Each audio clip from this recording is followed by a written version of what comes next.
Hi everybody, this is Julissa. Thank you so much everybody for coming back to my channel. Thank you so much for listening in the podcast. It is Friday, March 15, 2024. I wanted to come here and do this quick episode, this quick video to raise awareness. I came here, I believe, late last week and told you guys about this ongoing situation that's happening once again in Haiti, how unsafe it is right now to be in Haiti.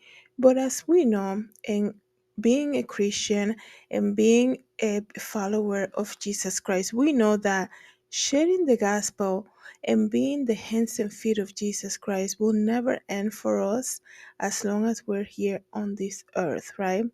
So until Jesus returns, we are to do that, even if we put in situations which is very dangerous. And a country like Haiti, who has been having an ongoing issue for the longest time. I don't even remember the last time I heard that Haiti was a good place to go to. And please, if you are from there or if you live there, I'm not trying to bash anything. I'm just going based on what the history shows, and specifically the news that is coming out from Haiti once again. It has been an ongoing situation with Haiti.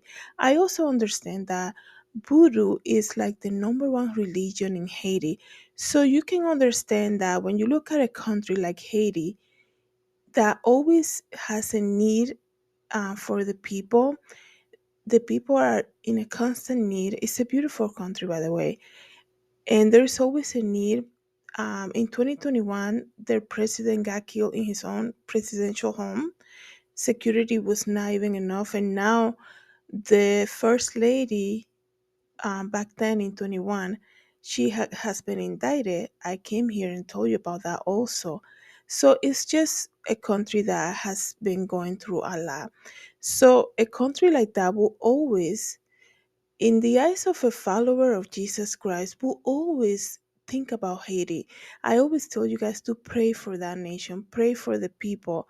When you see a country like that that has been dealing with so much, yet their number one religion, what they believe, what they what they strive to know, what they teach their children, obviously not everyone, is a religion that's completely against the gospel of Jesus Christ, which is the voodoo or witchcraft. I think it's mostly voodoo over there. So we know that when you hear something like that, you want to go and share the gospel. You want, if missionary work is in you, I know, I understand missionary is not for everybody. The same thing, being a preacher, being a content creator for the gospel of Jesus Christ, it's not for everyone. We all have our own little, our own big place in the body of Christ. So a missionary of Jesus Christ will always put Haiti probably at the number one top list, right? Right now, I'm coming to ask for prayer. The situation ongoing in Haiti has been escalating. There have been many crazy videos coming out of Haiti, including cannibalism, right? People eating human flesh. I don't want to get too graphic about that. It's graphic just even saying it. Some of the videos that are coming out of Haiti are terrifying. It tells you that deep in the bad neighborhoods of Haiti, I'm not saying this is happening everywhere, but you know, the gangs are taking over basically. A lot of them escape prison, were helped to escape prison, and they're forcing their prime minister to resign to take over in Haiti. So imagine the situation right now. Imagine being there with the whole purpose is to share the gospel of Jesus Christ and not being able to leave the country, not being able to come back to your home, to your peace. I understand that, I always admire people who are missionaries, people who leave their comfort of their home to go to a new place, especially a place a lot of the times they don't even know the language. They have to rely on translators or city guys to guide them, right? So to help them share the gospel of the good news. So that's a lot in its own. And leaving the comfort of their daily home is a lot also. So I know the mentality of a missionary is a different thing, right? So I'm sure they prepare for when something like this happen. But when you see a country escalating in from bad to worse, the rational thing will be like, okay, let me go back home. And I'm talking about a missionary couple and their children were unable to leave Haiti this early this week. And it's just when you hear something like that, you're like, wow, these people are trying to be the hands and feet of Jesus Christ in this nation that's so much needed, obviously. And now they're not even able to leave from this turmoil. So keep them in your prayers. Right now, there is no like update about it. I'm just giving you the story so you can continue to pray. I am sure they're not the only people, missionaries sharing the gospel. And as believer of Jesus Christ, we should be praying for the nation as it is, not just for the people who are able to afford a ticket and be like, we'll come back when it gets better, because it's obviously not good. It's crazy what's going on in Haiti right now. There are people, and this is what is so sad. I was watching some of the news, and they're saying the food aid that's being sent out to Haiti right now is not even given to the locals because it is so dangerous on the streets of Haiti right now for them to even distribute the food. There are videos circulating from Haiti where people are eating body parts. That is crazy, guys. I saw somebody prepare mud pies, they call it, and people are like, "Really, you make this out of mud and you make it into like a cookie shape?" And the reporter is asking, "Who will eat something like that?" And he said, "When you're hungry, you will eat it. When you see that there's nothing else to eat, you will eat it." It is so sad, and we should be praying for this nation. Obviously, the nation of Haiti has been going through something. And, just thinking about it and speaking about it aloud as I'm doing right now and sharing it with you, it makes me think there's something spiritual going on here. And like I said, their main religion is voodoo and all of that stuff. But when you see, it's almost like seeing somebody. I'm not saying somebody who needs your hand like all the time, or they got sick or something like that. That's a different thing. Um, but when you see a ongoing situation that hasn't been resolved yet, when there could be, they get resources and then they run out of the resources, and then something happens again, they need more stuff, continuous thing. Obviously, there's something deeper than what we see in the surface going on in the nation of Haiti. That's just my opinion here. Let me read to you guys this article briefly. A fight of power continues to unfold in Haiti after the Caribbean nation's Prime Minister Ariel Henry, announced he will resign Monday amid escalating violence. An American missionary and several of her adopted children are trapped there, pleading for prayers and help as they wait to be evacuated. So, a missionary couple and some of the children they adopted are pleading for help and asking for prayer because they're waiting to be evacuated from this nation that they went to help. And I think, I don't know if it was 2022, I came here and told you about this group of church members who decided to go to Haiti to help, to bring aid, and they were actually kidnapped.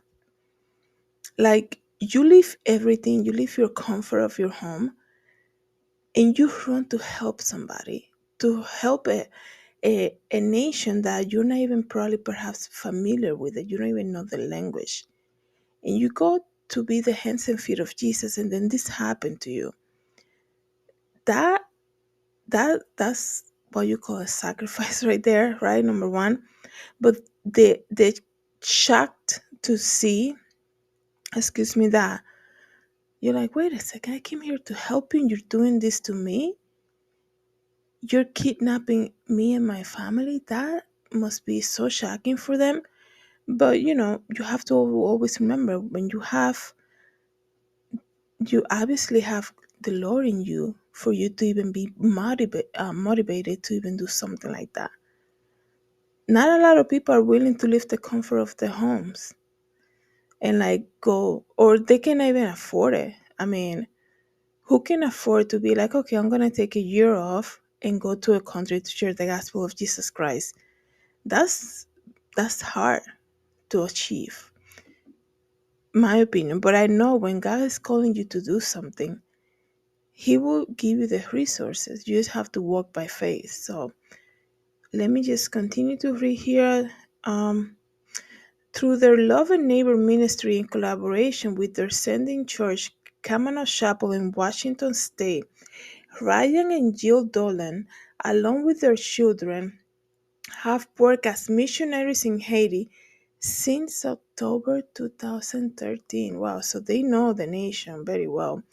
It's almost like they were called to the nation of Haiti. I wonder like their whole story about what like how it is. In a statement posted in the ministry Facebook page on Tuesday this week, a family member revealed that Jill Dolan, along with four of the couple adopted children, got trapped as they tried to leave the country last week. It says here, my nephew and his wife are asking for urgent prayers for the two of them and their four adopted teenage kids who were on their way um, to Florida when armed gangs took over the airport. I remember reading about the airport, a situation over there in Port-au-Prince. They took over the airport in the capital of Port-au-Prince last week, trapping them there, the family members said. The flights have been canceled, and since forcing them to stay in a small hotel where they can hear gunshots as massive gun violence um, to get the prime minister to resign. Wow, how terrifying is that? You know, you think you're gonna be able to like leave, you get to the airport, and then this situation happens, right? Once again, I tell you guys, you know, life is so unpredictable. You just really never know what could happen. That's why you have to prioritize having a personal relationship with Jesus Christ. And in the days that we're living in right now, I must say, pray, fast, and stay away as much as you can from sinning, guys. We are living in the last days, obviously. So if you know this couple, obviously, I'm sure they have like a following because they've been going through Haiti since 2013. Their name is Ryan and Jill Dolan from the Kavanaugh Chapel Church in Washington State, and their ministry is called Love and Neighbor Ministry. If you know any updates information about them, please share. I think this information was given to the media this past Wednesday. Today is Friday, so I hope they were able to leave the country safely. So you know, let's continue to pray about anybody. Like I said, I'm sure they're not. Haiti's a big country. It's a beautiful country too. Like I never been. I know my mom went. You know, you guys know I'm Dominican. I was born in the Dominican Republic, and um, I think I got close to the border, but I came to the U.S. when I was very young anyway, so I didn't travel that much. But um, I remember living in Santo Domingo, and there was like, excuse me, there was like a whole market, and there was a lot of it was like it was, I think it was called the Haitian market, and I was always admiring people from Haiti. Like there was something about, you know, I used to be we as Dominican, the way we speak Spanish, we're always are told, "Well, you guys speak too fast." Until you hear somebody from Haiti, they speak even like double fast.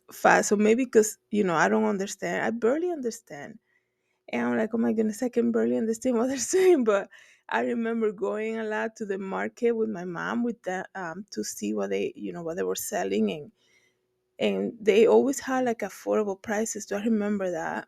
And there was, I always felt like there was like this is so crazy. I'm sharing this. I don't think I ever told anybody, but I remember their outfits a lot. Maybe because I always wanted to do fashion, but I remember it was very colorful, and they always had like this smile on their face. You would go and check out what they were selling, and then hearing them trying to speak Spanish too. It was just quite interesting. But I remember my mom would always go to them also because they had like good prices, more affordable prices than just a regular vendor over there. So, anyways, let's continue to pray for this nation.